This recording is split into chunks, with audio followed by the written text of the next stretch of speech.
నమస్కారం BTV news కి స్వాగతం. ఈనాటి ముఖ్యాంశాలు. రాష్ట్రంలో అమలు చేస్తున్న నవ్యాంధ్ర కార్యక్రమాన్ని ఉద్యమ స్ఫూర్తితో కొనసాగించాలన్న సీఎం చంద్రబాబు. రెండో రోజు కలెక్టర్ల సమావేశంలో పాల్గొన్న సీఎం. జనవరి నుంచి వేస్ట్ అనేది కనిపించకూడదని కలెక్టర్లకు సీఎం సూచన. 12 ఏళ్ల సుదీర్ఘ విరామం తర్వాత నగరంలో ముస్తాబవుతున్న విజయవాడ ఉత్సవ్. దసరా పండుగ నుంచి ఫెస్టివల్, పారిశ్రామిక, వ్యవసాయ, వైజ్ఞానిక ఎగ్జిబిషన్ ని ఘనంగా ప్రారంభిస్తున్న కూటమి ప్రభుత్వం. విజయవాడ చరిత్రను, సంపదను ప్రపంచానికి తెలియజేసేలాగా ప్రత్యేకంగా నిర్వహించబడుతున్న విజయవాడ ఉత్సవ్. దసరా అంటే ప్రజలకు విజయవాడ వెళ్లాలనిపించేలా విజయవాడ ఉత్సవ వేడుకలు నిర్వహిస్తున్నామని మంత్రి సత్యకుమార్ వెల్లడి. విజయవాడను పర్యాటకంగా తీర్చిదిద్దడానికి ఈ వేడుకలు దోహదపడతాయని వ్యాఖ్య. 11 రోజుల పాటు ఈ ఉత్సవాలు ఘనంగా నిర్వహించుకుందామని పిలుపు. రాష్ట్రంలో అమలు చేస్తున్న స్వచ్ఛాంధ్ర కార్యక్రమాన్ని ఉద్యమ స్ఫూర్తితో కొనసాగించాలని ముఖ్యమంత్రి చంద్రబాబు నాయుడు కోరారు. జనవరి నుంచి వేస్ట్ అనేది కనిపించకూడదని కలెక్టర్లకు ముఖ్యమంత్రి సూచించారు. అర్బన్ సౌకర్యాలతో ఏజెన్సీ గ్రామాల అభివృద్ధి చేయాలని, కొండపల్లి, ఏటికొప్పాక బొమ్మల కలపకు చెట్లు పెంచాలని తెలిపారు. మంగళవారం రాష్ట్ర సచివాలయంలో రెండో రోజు కలెక్టర్ల సమావేశం జరిగింది. స్వచ్ఛాంధ్ర, సర్క్యులర్ ఎకానమీ వంటి అంశాలపై చర్చించారు. ఈ సందర్భంగా ముఖ్యమంత్రి చంద్రబాబు మాట్లాడుతూ జనవరి నుంచి వేస్ట్ అనేది ఎక్కడ కనిపించకూడదని తెలిపారు. 83 లక్షల మెట్రిక్ టన్నుల లెగసీ వేస్ట్ క్లియర్ చేస్తామని చెప్పారు. చెత్తపై పన్ను కూడా రద్దు చేశామని అన్నారు. స్వర్ణాంధ్ర కార్యక్రమాల కోసం కార్పొరేషన్ ద్వారా నిధులిస్తున్నామని, స్వచ్ఛ భారత్ కోసం ఏ జిల్లాలో అయినా పైలట్ ప్రాజెక్టుగా కార్యక్రమాలు చేపడితే అది రాష్ట్రమంతా వర్తింపచేయటమని అన్నారు.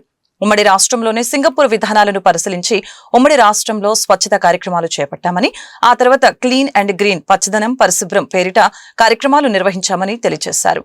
అలాగనే స్వచ్ఛత అంటే పరిశుభ్రత పాటించేలా చూడటమే కాదని ప్రజల ఆలోచన విధానం కూడా మారేలా చూడాలని అన్నారు. స్వచ్ఛత అన్నప్పుడు క్లీనినెస్ ఒకటే కాదు, స్లోగా ఇవన్నీ అయిన తర్వాత థింకింగ్ ప్రాసెసే మారాలి. ఇది వైలెన్స్ కానీ, లా అండ్ ఆర్డర్ కానీ ఒక మోడల్ సొసైటీ రావాలంటే ఏం చేయాలో దానికి ఆలోచిస్తున్నాం.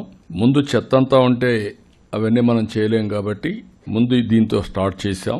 బాడీ, మైండ్ ఇవన్నీ కూడా కంట్రోల్ చేయడం. చాలా మందికి హ్యాబిట్ ఒకటి ఉంటుంది, ఇంట్లో చెత్త రోడ్డు మీద వేస్తారు. దే ఆర్ ఆల్ థింకింగ్ ఇల్లు వాళ్ళది, రోడ్డు మాత్రం వేరే వాళ్ళది. ఈరోజు ఇండ్లు కొన్ని పాష్ హౌసెస్ ఉంటాయి, పాష్ హౌసెస్ పక్కన డస్ట్బిన్స్ ఉంటాయి. మొత్తం అక్కడే కుక్కలు, ఇవన్నీ పందులు, అన్ని ఇవన్నీ చాలా ఎక్సర్సైజ్ చేసాం ఈ ఆస్పెక్ట్లో. పోతూ పోతూ డ్రైన్స్ ఉంటే డ్రైన్స్లో చెత్త అంతా వేసేవాళ్ళు. డ్రైన్స్ అన్నీ ఎక్కడికక్కడ క్లోజ్ అయిపోయేటివి. అక్కడి నుంచి వర్షాలు వస్తే ఆ ఫ్లడ్ వాటర్ అంతా ఇళ్లపైన వచ్చేది. చాలా ట్రావెల్ చేసాం దీంట్లో, కాబట్టి మీకు గుర్తుపెట్టుకోవాలి. ఇందులోనే మనం డ్రగ్స్ కానీ, గంజాయి కానీ ఇలాంటివి కూడా నిరంతరం మనం చేయాల్సిన అవసరం ఉంది. ఆల్ డిపార్ట్మెంట్స్ కోరుతున్నా, ఆల్ మినిస్టర్స్ని కోరుతున్నా, ఇది అందరి responsibility. First of all me offices క్లీన్గా ఉండాలి, మీ ప్రెమిసెస్ గ్రీన్గా ఉండాలి. It is a compulsory. All collectors me premises కూడా గ్రీన్గా ఉండాలి, మీ ఆఫీసెస్ క్లీన్గా ఉండాలి. అల్టిమేట్గా net zero, waste to wealth, ఈ రెండు మీరు తీసుకొని లెగసీ వేస్ట్ అంతా అక్టోబర్ 2 క్లియర్ అవుతుంది. కొద్దిగా మిగిలిపోతుంది. జనవరి 1 నుంచి వేస్ట్ అనే మాట ఎక్కడా కనపడకూడదు. That is your responsibility. You take all precautions. అక్కడి నుంచి ఉంటే మాత్రం ఫర్మ్గా యాక్షన్ తీసుకుంటాం. అది కూడా మీరు వర్కౌట్ చేసుకోండి. 83 లక్షల మెట్రిక్ టన్నులు ఏదైతే లెగసీ వేస్ట్ ఉందో అవన్నీ క్లియర్ చేయగలిగాం. అదే మరి చెత్త మీద పన్ను కూడా మనం తీసేయగలిగాం. స్టూడెంట్స్ అందరూ కూడా గ్రీన్ పాస్పోర్ట్ ఇచ్చారు, అది ప్రమోట్ చేయండి. ఈ కాన్సెప్ట్ని అందరికి కూడా, ఆఫీసర్స్ కూడా ఎవరైతే చేయగలుగుతారో, ఒక రెస్పాన్సిబిలిటీ తీసుకొని చేయగలిగితే దీన్ని ప్రమోట్ చేయండి. ఇది కూడా బాగుంటుంది. ఇది చేస్తే మంచి ఇంపాక్ట్ వస్తుంది. ఇవన్నీ కూడా మీరు రేపటి నుంచి నాకు ఇది లాజికల్గా మనం తీసుకుపోయే వరకు దీన్ని ముందు తీసుకెళ్దాం. ఈ స్టేట్ని ఇంకొక పక్కన అవార్డ్స్ కూడా లాస్ట్ ఇయర్ మూడు వచ్చాయి మనకు. రాబోయే రోజుల్లో ఆల్ సిటీస్ చిన్న చిన్న 12 ఏళ్ల సుదీర్ఘ విరామం తర్వాత విజయవాడలో దసరా పండుగ నుండి ఫెస్టివల్, పారిశ్రామిక, వ్యవసాయ, వైజ్ఞానిక ఎగ్జిబిషన్ ఘనంగా ప్రారంభం కానుంది. ఈ కార్యక్రమం విజయవాడ చరిత్రను, సంపదను ప్రపంచానికి తెలియజేసేలాగా ప్రత్యేకంగా నిర్వహించబడుతోంది. విజయవాడ పార్లమెంటు సభ్యులు కేశినేని శివనాథ్ చిన్ని, మైలవరం శాసనసభ్యులు వసంత వెంకట కృష్ణ ప్రసాద్ సంయుక్తంగా ఈ ఎగ్జిబిషన్ ని నిర్వహిస్తున్నారు. సాంస్కృతిక కార్యక్రమాలు, పారిశ్రామిక ప్రదర్శనలు, వ్యవసాయ ఆధునిక సాంకేతికత, వైజ్ఞానిక ఆవిష్కరణలు ఒకే వేదికపై ఉండబోతున్నాయి. స్థానిక ప్రజలకు, వ్యాపారులకు, రైతులకు, విద్యార్థులకి ఉపయోగకరంగా నిలిచే ఈ ఎగ్జిబిషన్ విజయవాడ అభివృద్ధికి కొత్త దిశను చూపుతుందని నిర్వాహకులు ఆశాభావం వ్యక్తం చేశారు. దసరా అంటే ప్రజలకు విజయవాడ వెళ్లాలని అనిపించేలాగా విజయవాడ ఉత్సవ వేడుకలు నిర్వహిస్తున్నామని, విజయవాడను పర్యాటకంగా తీర్చిదిద్దడానికి ఈ వేడుకలు దోహదపడతాయని మంత్రి సత్యకుమార్ అన్నారు. 11 రోజుల పాటు ఈ ఉత్సవాలు ఘనంగా నిర్వహించుకుందాం, అంతరించిపోతున్న కళల్ని పరిరక్షించుకుంటూ వేడుకలు నిర్వహిద్దామని పిలుపునిచ్చారు. ఇక ప్రజలను ఇందులో మమేకం చేద్దామని మంత్రి సత్యకుమార్ యాదవ్ తెలిపారు. విజయవాడ ఉత్సవ్ సన్నాహక సమావేశం జరిగింది. కార్యక్రమానికి ఉమ్మడి కృష్ణా జిల్లా మంత్రి సత్యకుమార్ యాదవ్ తో పాటు ఎంపీలు, ఎమ్మెల్యేలు, ఎమ్మెల్సీలు, కూటమి నాయకులు హాజరయ్యారు. విజయవాడ ఉత్సవ్ దిగ్విజయం చేయడంపై ప్రజా ప్రతినిధులు చర్చలు జరిపారు. ఈ సందర్భంగా మంత్రి సత్యకుమార్ మాట్లాడుతూ 11 రోజుల పాటు ఈ ఉత్సవాలు ఘనంగా నిర్వహించుకుందాం, అంతరించిపోతున్న కళల్ని పరిరక్షించుకుంటూ వేడుకలు నిర్వహిద్దాం అని పిలుపునిచ్చారు. ఇక ప్రజలను ఇందులో మమేకం చేద్దామని మంత్రి సత్యకుమార్ యాదవ్ పిలుపునిచ్చారు. దసరా అంటే ప్రజలకు విజయవాడ వెళ్లాలని అనిపించేలాగా ఈ వేడుకలు నిర్వహిస్తున్నాం. విజయవాడను పర్యాటకంగా తీర్చిదిద్దడానికి ఈ వేడుకలు దోహదపడతాయని చెప్పారు. ఈ ఏడాది మొదలుపెట్టిన చిన్న ప్రయత్నం ప్రపంచానికి చాటి చెప్పేలా చేస్తామని అన్నారు. ఈ జిల్లాకు ఇన్ఛార్జి మంత్రిగా ఉన్న సమయంలో నాకు భాగస్వామ్యం కల్పించడం సంతోషంగా ఉందని తెలిపారు. దసరా అంటే దేశమంతా విజయవాడ వైపు చూసేలా నిర్వహిస్తాం. మైసూరు తరహాలో విజయవాడలో దసరా ఫెస్టివల్ నిర్వహిస్తామని సత్యకుమార్ చెప్పుకొచ్చారు. ఆపరేషన్ బుడమేరు అమలు చేస్తామని, ఆక్రమణలు తొలగించి వరద ముంపు నివారణ చర్యలు చేపడతామని ప్రకటించి సంవత్సర కాలం గడుస్తున్నా ఈనాటికి స్పష్టమైన చర్యలు ప్రభుత్వం చేపట్టలేదని సిపిఐ రాష్ట్ర కార్యదర్శి కె రామకృష్ణ ఆగ్రహం వ్యక్తం చేశారు. రాజకీయాలకు అతీతంగా ఆపరేషన్ బుడమేరు అమలు చేసి వరద ముంపు నివారణ చర్యలు చేపట్టాలని ప్రభుత్వానికి విజ్ఞప్తి చేశారు. ఆపరేషన్ బుడమేరుని అమలు చేయాలని, బుడమేరు ముంపు నివారణ చర్యల పట్ల ప్రభుత్వ నిర్లక్ష్యాన్ని నిరసిస్తూ సిపిఐ పార్టీ ఆధ్వర్యంలో ధర్నా చౌక్ లో మంగళవారం ధర్నా జరిగింది. ఈ కార్యక్రమంలో సిపిఐ రాష్ట్ర కార్యదర్శి రామకృష్ణ, జిల్లా కార్యదర్శి దోనెపూడి శంకర్, నగర కార్యదర్శి జి కోటేశ్వరరావు తదితర నాయకులు పాల్గొన్నారు. ఈ సందర్భంగా వారు మాట్లాడారు. బుడమేరు వరద బీభత్సాన్ని ఇప్పటికీ ప్రజలు మరవలేదని అన్నారు. సుమారు 32 డివిజన్లు వరద ముంపునికి గురయ్యాయని చెప్పారు. నగరానికి ఎగువ దిగువ ప్రాంతాలు కూడా వరద ముంపుకి గురయ్యాయని చెప్పారు. భవిష్యత్తులో వరద ముంపు రాకుండా నివారణ చర్యలు తీసుకుంటున్నామన్న దుఃఖదాయిని బుడమేరు సంవత్సర కాలం గడిచింది. రాష్ట్ర ముఖ్యమంత్రి ఇచ్చిన హామీలన్నీ కూడా బుడమేరు వరద ప్రవాహంలో కొట్టుకుపోయినాయి. 10 రోజుల పాటు విజయవాడ నగరంలో స్వయంగా పర్యవేక్షించినటువంటి ముఖ్యమంత్రి బుడమేరు ముంపుకు కారణాలు తెలుసుకొని ఆపరేషన్ బుడమేరును అమలు చేస్తామని చెప్పాడు. కానీ నాటి వరకు జరిగిందా? నిన్న కాకపోయిన జలవనరుల శాఖ సమావేశంలో ఈ రాష్ట్రంలో తాగునీరు, సాగునీరు కోసం, పెండింగ్ ప్రాజెక్టుల సాధన కోసం, రైతాంగ సంక్షేమం కోసం 9,000 కోట్ల రూపాయలు మేము ప్రాజెక్ట్స్కి మంజూరు చేస్తున్నామని చెప్పి రాష్ట్రంలో ఉత్తరాంధ్ర నుంచి రాయలసీమ వరకు ఉన్న ప్రాజెక్టులన్నీ ఏకరువు పెట్టాడు. నేను అడుగుతున్నా, ఇవాళ విజయవాడలో 3 జిల్లాలకు సంబంధించినటువంటి బుడమేరు సమస్యకి నిధులు కేటాయించరా? ₹1 ప్రభుత్వ నిధులతోటి, ₹1 టెండర్ పిలిచారా మీరని చెప్పేసి నేను అడుగుతున్నా.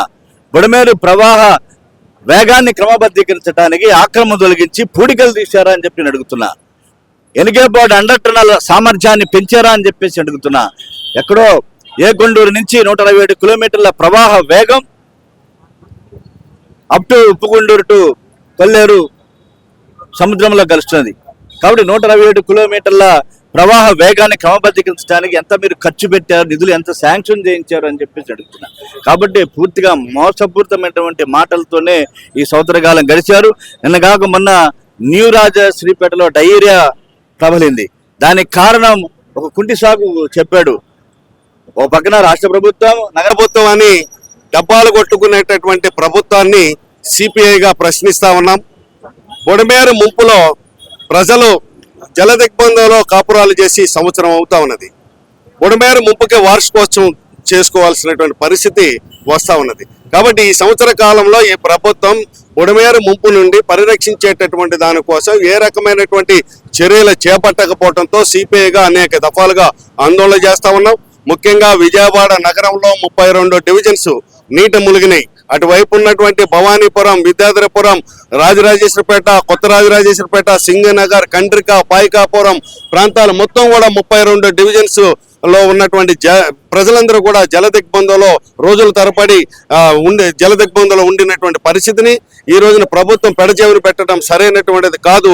ఇమీడియట్ గా రాబోయేటటువంటి కాలంలో బుడమేరు ముంపు నుండి పరిరక్షించేటటువంటి దానికోసం 3 జిల్లాలతో పాటుగా విజయవాడ నగరాన్ని పరిరక్షించేటటువంటి దానికోసం శాశ్వత చర్యలు రాష్ట్ర ప్రభుత్వం చేపట్టాలని చెప్పి సిపిఐగా డిమాండ్ చేస్తున్నాం. ఆ వైపుగా రాబోయేటటువంటి కాలంలో ప్రభుత్వం కనుక స్పందించకపోతే ప్రజలే చైతన్యవంతమై ఈ ప్రభుత్వ విధానాన్ని నిరసించేటటువంటి పరిస్థితి వస్తుంది. ఈ మధ్య కాలంలో భవానీపురం ప్రాంతం శివాలయం ప్రాంతంలో ప్రజలు స్వచ్ఛందంగా రాజకీయాలకు అతీతంగా మొన్న వచ్చినటువంటి వర్షాల పైన నిరసించి ఆందోళన కార్యక్రమం చేపట్టినటువంటి చర్యలు కనుక మనం గమనించినట్లయితే ఈ ప్రభుత్వం పైన రాబోయేటటువంటి కాలంలో ప్రజలు కూడా పెద్ద ఎత్తున తిరగబడేటటువంటి పరిస్థితి కూడా వస్తా ఉన్నది. దీన్ని గమనించి ఆపరేషన్ బుడమేరు తక్షణం అమలు చేసి రాబోయేటటువంటి కాలంలో బుడమేరు ముంపు నుండి ప్రజలను పరిరక్షించేటటువంటి విజయవాడ నగరం కళలు, సాంస్కృతిక, రాజకీయ పత్రికల రాజధాని అని విజయవాడ నగరం ప్రాముఖ్యతను చిన్నపిల్లల నుంచి పెద్దల వరకు తెలిసేలాగా విజయవాడ ఉత్సవాన్ని నిర్వహిస్తున్నామని విజయవాడ ఎంపీ కేశినేని శివనాథ్ తెలిపారు. దసరా ఉత్సవాలకి, దుర్గమ్మ దర్శనానికి వచ్చే భక్తులకు వినోద, ఆధ్యాత్మిక కార్యక్రమాలు అందించేలాగా విజయవాడ ఉత్సవాలు నిర్వహిస్తున్నామని చెప్పారు. దసరా ఉత్సవాలు ఉన్నన్ని రోజులు విజయవాడ నగరం విద్యుత్ దీప కాంతులతో కలకలలాడేలాగా అలంకరిస్తామని చెప్పారు. దసరా ఉత్సవాలు, విజయవాడ ఉత్సవం గురించి ప్రజలకు తెలిపేలా పెద్ద దసరా కార్నివాల్ నగరంలో నిర్వహిస్తున్నామని తెలిపారు. విజయవాడలోని ఓ హోటల్లో విజయవాడ ఉత్సవాల నిర్వహణపై నిర్వహించిన సమావేశం అనంతరం విజయవాడ ఎంపీ కేశినేని శివనాథ్ మీడియాతో మాట్లాడారు.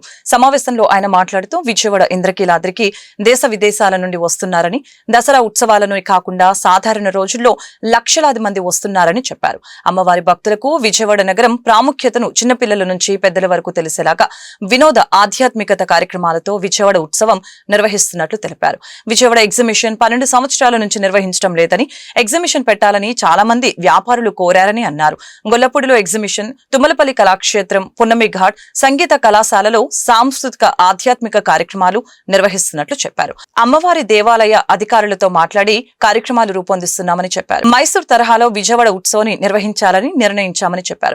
దసరా ఉత్సవాల నేపథ్యంలో విజయవాడ దీపాల కాంతులతో కలకలలాడాలని ముఖ్యమంత్రి చంద్రబాబు ఆదేశించారని, దసరా ఉత్సవాలు ఉన్నన్ని రోజులు విజయవాడ నగరం విద్యుత్ దీప కాంతులతో కలకలలాడేలాగా అలంకరిస్తామని అన్నారు.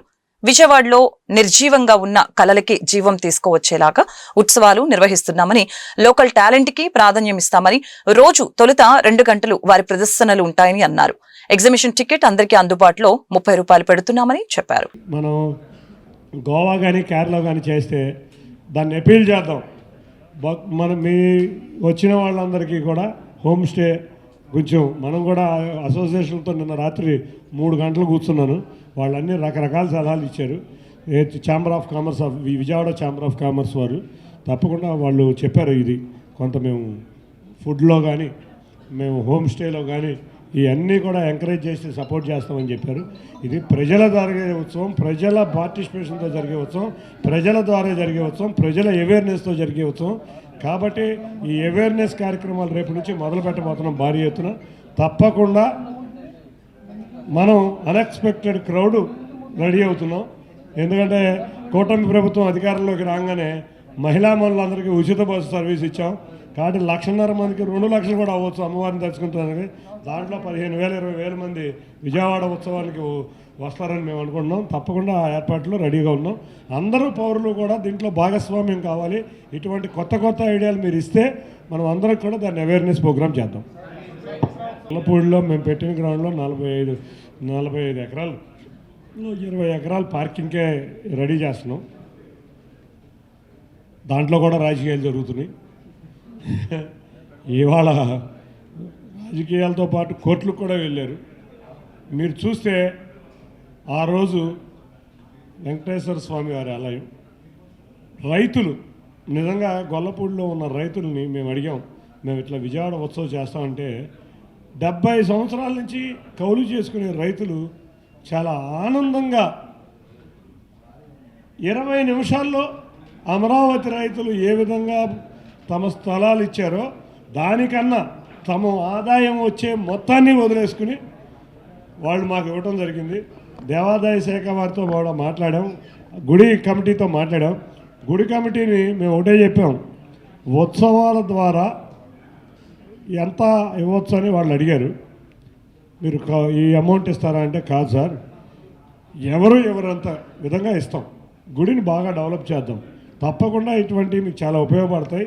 దేవాదాయ భూముల వల్ల దేవాలయాలకు ఆదాయాలు రావాలి, దాంట్లో చక్కటి సాంస్కృతిక కార్యక్రమాలు ఇటువంటి వాటికి ప్రజా అవసరాల నిమిత్తం వాడుకునే విధంగా మేము 56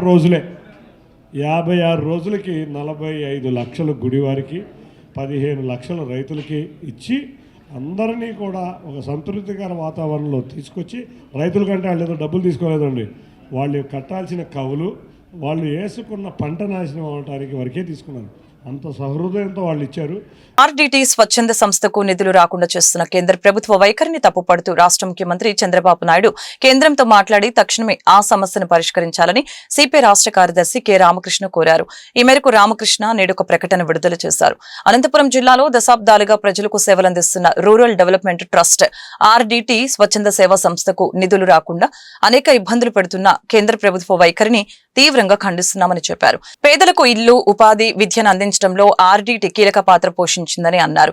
రాష్ట్ర ముఖ్యమంత్రి చంద్రబాబు స్పందించి ఆర్డీటీ నిధుల సమీకరణకు ఉన్న అడ్డంకులు తొలగించకపోతే రాష్ట్రంలో పాలన సాగించేది కూటమి ప్రభుత్వంగా, చంద్రబాబు ప్రభుత్వంగా కాకుండా మోడీ కనుసన్నల్లో అమిత్ ఆదేశాలతో పనిచేస్తున్న ప్రభుత్వంగా అపకీర్తికెక్కుతుందని అనటంలో సందేహం లేదని చెప్పారు. ఎన్టీఆర్ జిల్లాల ప్రజలు గత అనేక దశాబ్దాలుగా వారు ఇబ్బందులు పడుతూ ఉన్నారు. బుడమేరు వరదలు లాస్ట్ ఇయర్ కూడా మీరందరూ కూడా చూశారు, చాలా పెద్ద ఎత్తున బుడమేరు వరదలు వచ్చాయి. ఆ సందర్భంలో ముఖ్యమంత్రి చంద్రబాబు నాయుడు గారు 9 రోజుల పాటు బస్సులోనే ఉండి ప్రజలకు అన్ని రకాల సౌకర్యాలు కల్పించడానికి కూడా చర్యలు చేశారు. ఆనాడు సిపిఐగా మా ఎంపీ గారితో పాటు మేమందరం వెళ్ళి ఆనాడు ముఖ్యమంత్రి గారిని మేము అభినందించాము. కానీ ఆ రోజు ముఖ్యమంత్రి గారు ఏం చెప్పారు, దీనికి ప్రథమ ప్రాధాన్యత ఇస్తాను, సంవత్సరంలోగా దీన్నంతా కూడా నేను పరిష్కారం చేస్తానని. ఈ సంవత్సర కాలంలో మీరు ఏమీ చేయలే, బుడమేరు గాలికి వదిలేశారు. సెంట్రల్ గవర్నమెంట్ నిధులు కావాలని చెప్పి డిజాస్టర్ మేనేజ్మెంట్ కింద నిధులు ఇవ్వమని చెప్పి కేంద్ర ప్రభుత్వానికి ఉత్తరం రాశారు. నా పని అయిపోయిందని చెప్పి మీరు ఊరికేవారు. బట్ బుడమేరు ఇవాళ మళ్ళీ ప్రజలందరూ కూడా ఇబ్బందులు పడుతూ ఉన్నారు. బుడమేరు వస్తే మా పరిస్థితి ఏమిటని లబోదిబోమంటారు. ఇదే కాదు, దాదాపు 3-4 దశాబ్దాల క్రితం ఈవెన్ చంద్రబాబు నాయుడు గారు ముఖ్యమంత్రిగా ఉన్నప్పుడు ఏ ప్రాజెక్ట్ అయితే ప్రారంభించాడో, ఏ ప్రాజెక్ట్ అయితే శంకుస్థాపన చేశాడో అవన్నీ కూడా పెండింగ్లోనే ఉన్నాయి. అంద్రీనీవా, గాలేరు నగరి, వెలుగొండ ప్రాజెక్టులు, కర్నూలు జిల్లా ప్రాజెక్టులు, అదేవిధంగా ఉత్తరాంధ్రలో ఉన్న శ్రీకాకుళం, విజయనగరం జిల్లాల ప్రాజెక్టులు అన్నీ కూడా పెండింగ్లో ఉన్నాయి. బుడమేరు పెండింగ్లోనే ఉంది. ఇవన్నీ కూడా గాలి వదిలిపెట్టి ఇవాళ చంద్రబాబు నాయుడు గారు కొత్త రాగం అందుకున్నాడు, కొత్త పల్లవి పాడుతూ ఉన్నాడు. ఆయన ఏమంటే ఇప్పుడు పోలవరం బలగచెర్ల పేరుతో ఇవాళ కొత్త రాగం అందుకొని అందరు కూడా ఆ పాటే పాడమంటారు. ఇది సరైంది కాదు. నువ్వు పెండింగ్ ప్రాజెక్టులు కంప్లీట్ చేయి. యుద్ధ ప్రాతిపదిక పైన బుడమేరుకి ఇవాళ నిర్మాణం చేపట్టాలి. దానికి ఇంతవరకు చేయకుండా దానికి మహా అయితే ఎంత అవుతుంది, 500 కోట్లు అవుతుంది. 500-600 కోట్ల రూపాయలు ఖర్చు పెట్టడానికి నీ దగ్గర డబ్బులు లేవా అని నేను అడుగుతా ఉన్నా. లక్షల కోట్ల రూపాయలు అప్పులు తెస్తూ ఉన్నావు. అమరావతి నిర్మాణానికి 78,000 కోట్ల రూపాయలు ఖర్చు పెడతామంటా ఉన్నావు. ఇక్కడ నిర్మాణమైన విజయవాడ నగరం మునిగిపోతూ ఉంటే దాని గురించి నువ్వు మాట్లాడడంలే. కాబట్టి ఏమంటే ఇవాళ ప్రభుత్వాన్ని హెచ్చరిస్తూ ఉన్నా.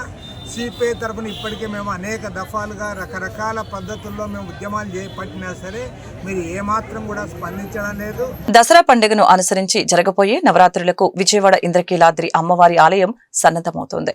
ఇందులో భాగంగా ఇంద్రకీలాద్రిపై సెప్టెంబర్ 22 నుంచి దేవీ నవరాత్రి మహోత్సవాలు ప్రారంభం కానున్నాయి. అక్టోబర్ 2 వరకు ఈ శరన్నవరాత్రులు కొనసాగనున్నాయి. ప్రతి ఏడాది 10 అలంకారాలు జరుగుతూ వస్తున్నా ఈసారి మాత్రం అమ్మవారు 11 అలంకారాలతో దర్శనమివ్వనున్నారు. బాల త్రిపుర సుందరి నుంచి రాజరాజేశ్వరి దేవి వరకు 11 రోజులు 11 అలంకరణతో అమ్మవారు దర్శనమివ్వనున్నారు. ఈ రోజులలో ప్రతిరోజు ప్రత్యేక వస్త్రాలు, ప్రత్యేక నైవేద్యాలు అర్చకులు అమ్మవారికి సమర్పించనున్నారు. నైవేద్యాలలో అమ్మవారికి తీపి బూందీ నుంచి చక్కెర పొంగలి వరకు వివిధ నైవేద్యాలను సమర్పించనున్నారు. అలాగనే అమ్మవారిని రంగురంగుల పట్టు చీరలతో సరికొత్తగా ముస్తాబు చేయనున్నారు. ఓజోన్ పొర పరిరక్షణ పట్ల విద్యార్థి దశలోనే అవగాహన కల్పించవలసిన అవసరం ఉందని ప్రభుత్వ సలహాదారు కొమరి అంకారావు అభిప్రాయపడ్డారు. ఓజోన్ పొర దెబ్బతినటం వలన పెను ప్రమాదం పొంచి ఉందని ఆయన ఆందోళన వ్యక్తం చేశారు.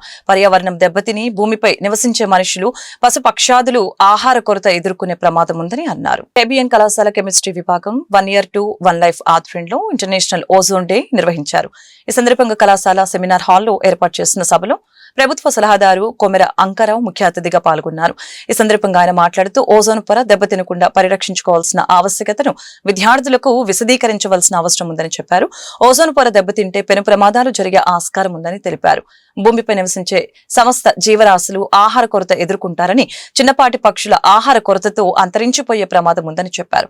మొక్కలు లేక వాతావరణ కాలుష్యం, వాయు కాలుష్యం విపరీతంగా పెరుగుతుందని, రసాయనాలు వెలువడి అనారోగ్య సమస్యలు తలెత్తుతాయని ఆందోళన వ్యక్తం చేశారు. ఇలాంటి ప్రమాదం తలెత్తకుండా ఓజోన్ పొరను పరిరక్షించుకునేందుకు విద్యార్థులకు అవగాహన కల్పిస్తున్నామని తెలిపారు. కళాశాల ప్రిన్సిపల్ డాక్టర్ జి కృష్ణవేణి మాట్లాడుతూ ప్రత్యేక తమ కళాశాలలో ఓజోన్ పొర పరిరక్షణ కోసం ఓజోన్ డే నిర్వహిస్తున్నామని తెలియజేశారు. ఇందులో భాగంగా పర్యావరణ నిపుణులైన ప్రభుత్వ సలహాదారు అంకమరావు విచ్చేసే విద్యార్థులకు అవగాహన కల్పించారని అన్నారు. One earth one life founder president Leela Kumari Eluri మాట్లాడుతూ తమ సంస్థ ఆధ్వర్యంలో మొక్కల పెంపకం పట్ల అవగాహన కల్పిస్తున్నామని, టెర్రస్ గార్డెన్ల సంస్కృతిని ప్రోత్సహిస్తున్నామని తెలియజేశారు. కొండలపై విత్తనాలు చల్లి మొక్కల పెంపకాన్ని ప్రోత్సహిస్తున్నట్లు వివరించారు. అందరికీ నమస్కారం. నా పేరు కొమెర అంకారావు. నన్ను ఫారెస్ట్ మ్యాన్, పర్యావరణవేత్త, అలాగే ఎకో వారియర్గా పిలుస్తూ ఉంటారు. నేను ప్రస్తుతానికి ఆంధ్రప్రదేశ్ రాష్ట్రానికి సలహాదారుడిగా ఉన్నాను. అడవుల పెంపకం, వనాల అభివృద్ధి, ఎఫారెస్టేషన్ అంటారు. మరి ఒక సాధారణ ఫారెస్ట్ మ్యాన్గా గుర్తింపు పొందిన నన్ను ఈ యొక్క ఇంత పెద్ద అందమైన ఒక పెద్ద రాష్ట్రానికి ఎఫారెస్టేషన్ కోసం నియామకం చేసిన సీఎం గారికి, డిప్యూటీ సీఎం గారికి నా యొక్క హృదయపూర్వక నమస్కారాలు. మరి ఈరోజు ప్రపంచ ఓజోన్ డే. దీనికి సంబంధించి ఈ విజయవాడ పట్టణంలో నన్ను ఆహ్వానించిన one earth one life team వారికి, ముఖ్యంగా లీలాకుమారి ఏలూరు గారికి, అలాగే కేబిఎన్ కళాశాల యాజమాన్యం వారికి, ప్రిన్సిపల్ వారికి, వారందరికి కూడా నా యొక్క హృదయపూర్వక నమస్కారాలు. అయితే ఈ ఓజోన్ డే అనేది ప్రతి సంవత్సరం కూడా మనం ఖచ్చితంగా జరుపుకోవాలి. అలాగే ప్రతిరోజు కూడా జరుపుకోవాలి. అంటే ఓజోన్ డే జరుపుకోకపోయినప్పటికీ దానిపైన మనం ఆలోచన చేయాలి. దీనే ఒక దినోత్సవంగా మనం జరుపుకునే విధంగా విద్యార్థుల్లో ఒక ప్రణాళిక తీసుకెళ్ళాలి. ప్రతిరోజు ఒక చర్చ ఉండాలి దీనిపైన. ఎందువల్లంటే ఈ ఓజోన్ పొర దెబ్బతినటం వల్ల ఈ భూమిపైన ఉన్న సకల ప్రాణులు, ప్రాణకోటికి పెను ప్రమాదం ఉంది. అలాగే సకల ప్రాణులకే కాకుండా చిన్న చిన్న మొక్కలు, పంట పొలాలు, వృక్షాలు, వీటికి కూడా పెను దెబ్బ అయితే ఉంది. ఎక్కువగా ఈ రేడియేషన్ ప్రభావం డైరెక్ట్గా ఈ పంట పైన పడటం వల్ల ఆహారం కొరత ఏర్పడుతుంది. మనం ఒక సంవత్సరం కనుక పంట ఏదైనా బెట్టకొచ్చిందంటే అందులో ఒక 10% పొలం పోతుంది, పత్తి కానీ, కంది కానీ. అలాగే ఈ డైరెక్ట్గా ఈ ప్రభావం పడటం వల్ల 100కి 100% పంట దెబ్బతినే అవకాశం ఉంది. దీనివల్ల ఆహార కొరత అనేది వస్తుంది. అలాగే ఈ ఏమైతే ప్రాణులు ఉన్నాయో, చిన్న చిన్న ప్రాణులు, గిజ్జుగాడి పిచ్చుకలు కానీ, గువ్వలు కానీ, గోరింకలు కానీ, ఈ మానవాళిపైన పడే ప్రభావం కన్నా కూడా ఈ ప్రాణులపైన పడే ప్రభావమే చాలా ఎక్కువ. దీనివల్ల పక్షులు లేకపోతే పర్యావరణం పూర్తిగా దెబ్బతింటుంది. అలాగే కొత్త వృక్షాలు అనేవి మొలవు. కాబట్టి మనం దీన్ని ప్రతిరోజు కూడా దీని గురించి ఒక చర్చ అయితే మనం ప్రారంభిస్తూ దీన్ని కాపాడుకునే ప్రయత్నం చేయాలి. మరి ఎందువల్ల ఇది దెబ్బతింటుంది అంటే వాతావరణంలో వాయు కాలుష్యం పెరిగినప్పుడు, అలాగే పర్యావరణాన్ని మనం దెబ్బతీసినప్పుడు ఇలాంటి పరిస్థితులు ఏర్పడతాయి. అంటే మితిగా వాడుతున్న ప్లాస్టిక్ కానివ్వండి, ఈ ప్లాస్టిక్ వల్ల విష రసాయనాలు విడుదలైపోయి పక్షులకి, మొక్కలకి ప్లాస్టికోసిస్ అనే వ్యాధి కూడా వస్తుంది. అలాగే ఈ యొక్క మనం doctor G Krishnaveni, principal KBN college. So ఈరోజు మా కేబిఎన్ కళాశాలలో కెమిస్ట్రీ డిపార్ట్మెంట్ వాళ్ళు, ఎన్ఎస్ఎస్ వాళ్ళు మరియు వన్ ఎర్త్ వన్ లైఫ్ వాళ్ళ సహకారంతో ఈ ఇంటర్నేషనల్ ఓజోన్ డే అనేది సెలబ్రేట్ చేయడం జరుగుతుంది. ప్రతి సంవత్సరం కూడా ఈ ప్రోగ్రామ్ని మా కాలేజీలో జరుపుతూ ఉంటారండి. సో ఎందుకంటే విద్యార్థుల్లోని ముందుగా ఈ ఓజోన్ డిప్రెషన్ వలన మన పర్యావరణం అనేది ఎలా దెబ్బతింటుంది, ఈ ఓజోన్ డిప్రెషన్కి కారణం ఏంటి, సో ఈ యూవీ రేస్ అనేవి ఎలా మనకి ఎర్త్ మీదకి వచ్చి ప్రాణహాని చేస్తున్నాయి, సో వీటన్నిటి గురించి స్టూడెంట్స్లో ఒక అవేర్నెస్ క్రియేట్ చేయడం కోసం ప్రతి సంవత్సరం ఈ ప్రోగ్రామ్ కండక్ట్ చేస్తూ ఉంటాము.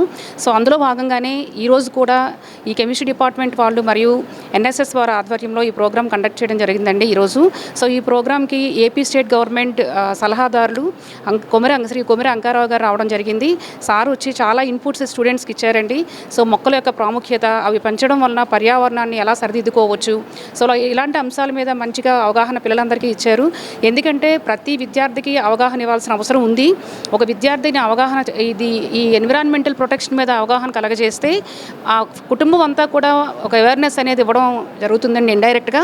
సో ఆ ఉద్దేశంతో మేము విద్యార్థులకి ముఖ్యంగా ఈ కెమిస్ట్రీ వాళ్ళకి ఎందుకు ఇస్తున్నాం ఈ అవగాహన అంటే స్టూడెంట్స్ ఫ్యూచర్ కెమిస్ట్స్ వీలేనండి. ఎందుకంటే ముఖ్యంగా ఓజోన్ డిప్లేషన్కి కారణమైన ఈ క్లోరోఫ్లోరో కార్బన్స్ కానీ ఈ కెమికల్స్ వలన ఎక్కువగా ఓజోన్ డిప్లేషన్ జరుగుతుంది. సో దీనికి కావాల్సిన ఆల్టర్నేట్ కెమికల్స్ ఏంటి, ఈ ఓజోన్ డిప్లేషన్ జరగకుండా ఉండడానికి ఫ్యూచర్లో చేయాల్సిన పద్ధతులు ఏంటి, ఇవన్నీ కూడా ఈ కెమిస్ట్రీ పిల్లలే ఫ్యూచర్లో ఒక మంచి శాస్త్రవేత్తలుగా తయారయ్యి ఈ కెమికల్స్ని ఆల్టర్నేట్ కెమికల్స్ని రూపొందించడం అనేది జరగాలి. సో అందుకనే వాళ్ళకి స్ఫూర్తిదాయకంగా ఉంటుంది అనే ఉద్దేశంతో ముఖ్యంగా ఈ ప్రోగ్రామ్ మేము ఇక్కడ కండక్ట్ చేస్తున్నామండి. సో ఈ ప్రోగ్రామ్ మాకు ఇంత విజయవంతంగా జరగడానికి మాకు సహకరించిన మా మేనేజ్మెంట్కి పేరు Leela Kumari Eluri, 1 life terrace garden group ద్వారా పచ్చదనం, పర్యావరణం అలాగే టెర్రస్ గార్డెనింగ్ అవేర్నెస్ ప్రోగ్రామ్స్ చేస్తూ దానిలో భాగంగానే విద్యార్థులకి పర్యావరణం మీద శ్రద్ధ కలిగించే విషయాల్ని తెలియజేస్తూ ఉంటాము. కెమికల్ ఫ్రీ ఫుడ్ అంటే ఆర్గానిక్గా మన కూరగాయలు మన మిద్దె తోటలపై పండించుకోవాలి అనే కాన్సెప్ట్తో మేము విజయవాడ నగరాన్ని గ్రీన్ సిటీగా తయారు చేయాలి అనే ఉద్దేశంతో మేము అనేక కార్యక్రమాలు చేస్తూ ఉన్నాము. అలాగే నల్లమల అడవుల్లో సీడ్ బాల్ యాక్టివిటీ చేపట్టాము. రీసెంట్గా గుణదల కొండ పైన కూడా మేము సీడ్ బాల్ యాక్టివిటీ చేశాము. ఇప్పుడు ఈరోజు ఇక్కడ ఈ అవేర్నెస్ ప్రోగ్రామ్తో పాటు మేము ఇక్కడ ఒక సీడ్ బాల్ యాక్టివిటీ కూడా చేయిస్తున్నాము. అవన్నీ రెడీ అయిన తర్వాత ఫ్యూచర్లో విజయవాడ చుట్టూ ఉన్న పరిసర ప్రాంత కొండల మీద మేము వాటిని చల్లించాలి. అంటే మనతో పాటు పర్యావరణంలో ఒక భాగమైన కోతులు, కొండముచ్చులు ఇలాంటి వాటికి కూడా మన ఆహారం కల్పించాలి అనే ఉద్దేశంతో మేము ఈ సీడ్ బాల్ యాక్టివిటీని చేపట్టాము.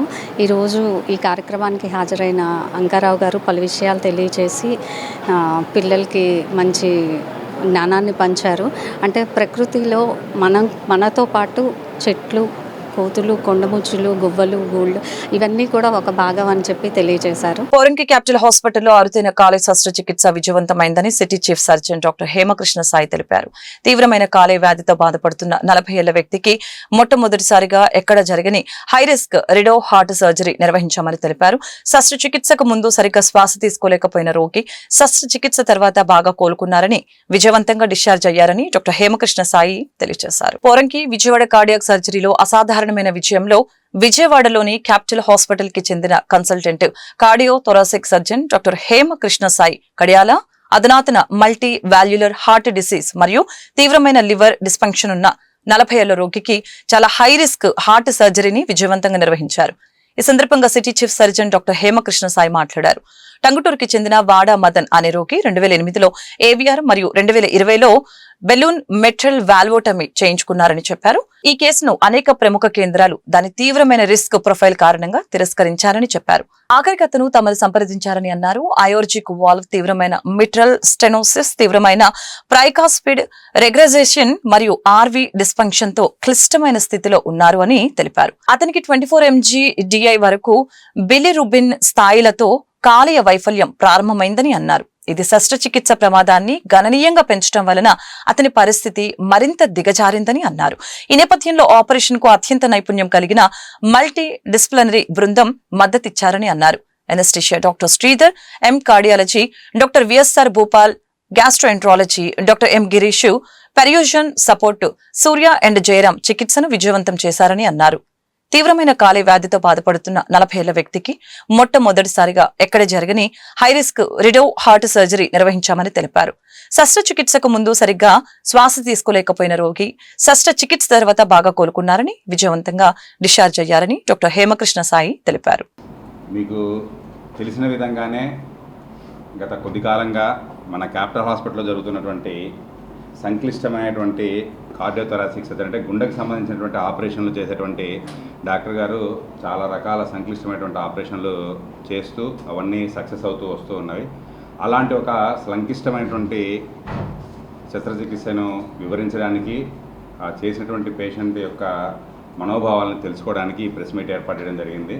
నాతో పాటుగా మా కార్డియోథొరాసిక్ సర్జన్ హేమకృష్ణ సాయి గారు, అలాగే మా ఎండి హరీష్ గారు ఇద్దరు ఉన్నారు.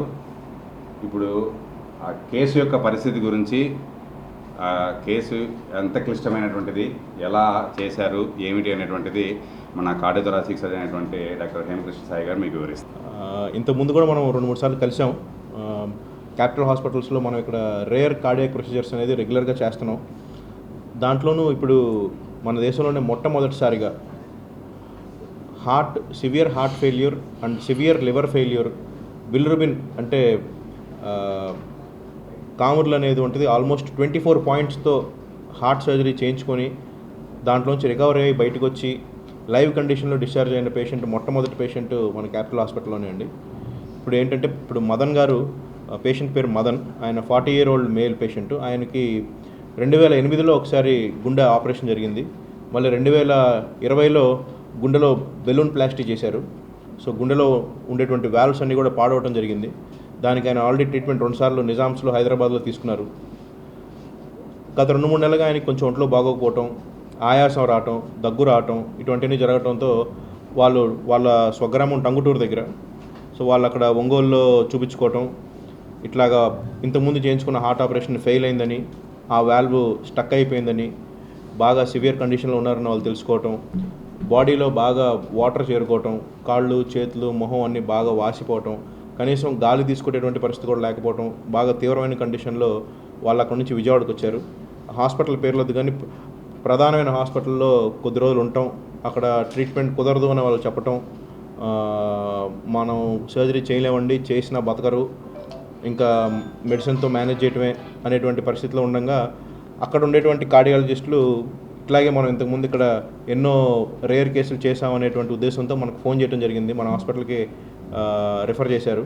ఫోన్ చేస్తే వై నాట్ డెఫినెట్లీ పంపించండి, మన వల్ల అయిన ప్రయత్నం మనం చేద్దాం ఖచ్చితంగా. ఎందుకంటే అదే 70-80 ఏళ్ళ వయసులో ఇదే పరిస్థితి ఉంటే కనుక మనం వేరే రకంగా ఆలోచించాం. కాకపోతే 40 సంవత్సరాలు అనేది కేవలం జీవితం యొక్క ఆరంభంలోనే ఇంత సిక్ అవ్వటం, ఆ సిక్ పేషెంట్కి 40 yearsకి కనుక మనం రిస్క్ తీసుకొని ట్రీట్మెంట్ చేయకపోతే ఆయన కొద్ది రోజుల్లోనే బాగా ఇబ్బంది పడేటువంటి పరిస్థితి ఎదుర్కోవాల్సిన అవసరం వచ్చేది. సో దాన్ని దృష్టిలో పెట్టుకొని మనం కేసు టేకప్ చేసాం. కేసు టేకప్ చేసి డాక్టర్ గిరీష్ అండి, consultant, department of gastroenterology and hepatology. ఇలాంటి క్లిష్టకరమైన కేసుకి ఎందుకు ఇది క్లిష్టకరమైన కేసు అంటున్నానంటే, ఆల్రెడీ అతనికి గుండెకు సంబంధించిన వాల్వ్స్ సంబంధించిన ఇబ్బంది అనేది ఉంది. దాంతోపాటు ఆయనకి లివర్ సంబంధించిన ఇబ్బంది కూడా ఉంది. ఆ లివర్ సంబంధించిన ఇబ్బంది ఎక్కువగా ఉండటం వల్ల ఆయనకి పచ్చకామలు అనేది ఎక్కువ అయిపోయింది, 24 పాయింట్లకు వెళ్ళింది. దాంతోపాటు ఆయనకి ఏమైంది అంటే లివర్ సంబంధించిన ఇబ్బంది ఇంకా ఎక్కువ అయిపోవటం వల్ల దానికి సంబంధించిన ఎంజైమ్స్ కానీ అవన్నీ కూడా చాలా వరకు ఎక్కువ అయిపోయి, అది కంట్రోల్ చేయాలి ముందు సర్జరీకి వెళ్ళేటప్పుడు కానీ ఏదైనా సరే. ఎందుకంటే సర్జరీకి వెళ్ళేటప్పుడు కొద్దిగా స్టెబిలైజ్ అయిపోతే పేషెంట్ని తన ప్రాణాపాయ స్థితి ఇంకా ఎక్కువ ఉంటుంది. మామూలుగా అయితే ఇలాంటి కండిషన్లో ఛాన్సెస్ ఆఫ్ సర్వైవల్ చాలా తక్కువ ఉంటుంది. దాంతోపాటు ఈ లివర్ సంబంధించిన ఇబ్బంది ఇంకా ఎక్కువ ఉండటం వల్ల ఏమైందంటే చాలా కష్టం. సో ముందుగానే మనం పేషెంట్ని స్టెబిలైజ్ చేసాం. ఆ స్టెబిలైజ్ చేయడం వల్ల ఏమవుతుందంటే క్లినికల్గా కొద్దిగా ఇంప్రూవ్ అయ్యాడు. ఇంప్రూవ్ అవటం వల్ల ఏమైంది అంటే, మీ ద్వారా నేను తెలియజేసేది ఏంటంటే ప్రజలకు ముఖ్యంగా ఎటువంటి కేసులైనా, అంటే మల్టీ డిపార్ట్మెంట్స్ ఉండండి, ఒక డిపార్ట్మెంట్ కాదు, సింగిల్ డిపార్ట్మెంట్ కాదు, కాబట్టి అందరూ టీంతో కలిసి చేయగలిగితే మిరకిల్స్ అద్భుతాలు చేయవచ్చు. అలాంటి గ్యారంటీగా మీరు పేషెంట్తో కూడా మాట్లాడచ్చు. ఆయన ఇక్కడ హాస్పిటల్కి రాకముందు ఎలా ఉంది, ఇప్పుడు సర్జరీ అయిన తర్వాత ఎలా ఉంది అనేది మీరు డైరెక్ట్గా పేషెంట్తో మాట్లాడి తెలుసుకోవచ్చు. ఇటువంటి క్లిష్టమైన కేసులు చేయాలంటే విజయవాడలో మళ్ళీ క్యాపిటల్ హాస్పిటలే అనేది హేమకృష్ణ సాయి గారు, అలాగే గిరీష్ గారు, డాక్టర్ భూపాల్ గారు, శ్రీధర్ గారు టీం అంతా ఉండబట్టి మేము కూడా చేయగలుగుతాం. చివరిగా నేను చెప్పేది ఏంటంటే మిత్రులందరికీ, మీకు కానీ మీకు తెలిసిన వాళ్ళు ఎవరైనా సరే ఇబ్బందుల్లో ఉంటే, అంటే ఆరోగ్యకరమైన ఇబ్బందులు ఏదున్నా కూడా తప్పకుండా మా హాస్పిటల్ అప్రోచ్ అవ్వచ్చు. మేము అనుకున్న ఫస్ట్ మా క్యాప్షన్ అందరికీ అందుబాటులో చక్కగా చేశారు. నీకైతే అసలు సార్ అసలు బ్రదర్ అన్నారు సార్, ఎవరు బ్రదర్ అన్నారు డాక్టర్ అట్లా ఇట్లా వెళ్ళిపోండి సార్, బ్రదర్ తమ్ముడు అంటాడు, నాకంటే చిన్నవాడు అంటాడు సార్. మీ దేవుడండి తమ్ముటూరు నుండి వచ్చారు ఇప్పుడు సార్. ఇప్పుడు ఈ ట్రీట్మెంట్ చాలా కాస్ట్ ఆఫ్ ఎక్స్పెన్సివ్ చేయాలి ఆయన పర్సన్. మినిమం ఎంత ఇవ్వకుంటారు? నీకు అందుబాటులోనే జరిగిందా వైద్యం, లేకపోతే ఏమన్నా? లేదు సార్, ఆరు ఆయన చేతుల మీదుగా మీ కాడ ఉన్నాం అంతే, ఇంకేం లేదు సార్. అవకాశం ఏంటంటే సీఎం రిలీఫ్ ఫండ్ ఉంటాం, అడ్వాంటేజ్ ఏంటంటే. వార్తలు ముగించే ముందు ముఖ్యాంశాలు మరొకసారి. రాష్ట్రంలో అమలు చేస్తున్న నవ్యాంధ్ర కార్యక్రమాన్ని ఉద్యమ స్ఫూర్తితో కొనసాగించాలన్న సీఎం చంద్రబాబు. రెండో రోజు కలెక్టర్ల సమావేశంలో పాల్గొన్న సీఎం. జనవరి నుంచి వేస్ట్ అనేది కనిపించకూడదని కలెక్టర్లకు సీఎం సూచన. 12 ఏళ్ల సుదీర్ఘ విరామం తర్వాత నగరంలో ముస్తాబవుతున్న విజయవాడ ఉత్సవ్. దసరా పండుగ నుంచి ఫెస్టివల్, పారిశ్రామిక, వ్యవసాయ, వైజ్ఞానిక ఎగ్జిబిషన్ ని ఘనంగా ప్రారంభిస్తున్న కూటమి ప్రభుత్వం. విజయవాడ చరిత్రను, సంపదను ప్రపంచానికి తెలియచేసేలాగా ప్రత్యేకంగా నిర్వహించబడుతున్న విజయవాడ ఉత్సవ్. దసరా అంటే ప్రజలకు విజయవాడ వెళ్లాలనిపించేలా విజయవాడ ఉత్సవ వేడుకలు నిర్వహిస్తున్నామని మంత్రి సత్యకుమార్ వెల్లడి. విజయవాడను పర్యాటకంగా తీర్చిదిద్దడానికి ఈ వేడుకలు దోహదపడతాయని వ్యాఖ్య. 11 రోజుల పాటు ఈ ఉత్సవాలు ఘనంగా నిర్వహించుకుందామని పిలుపు. ఈ వార్తలు ఇంతటితో సమాప్తం. మరొక బులెటిన్లో మళ్ళీ కలుద్దాం. నమస్కారం.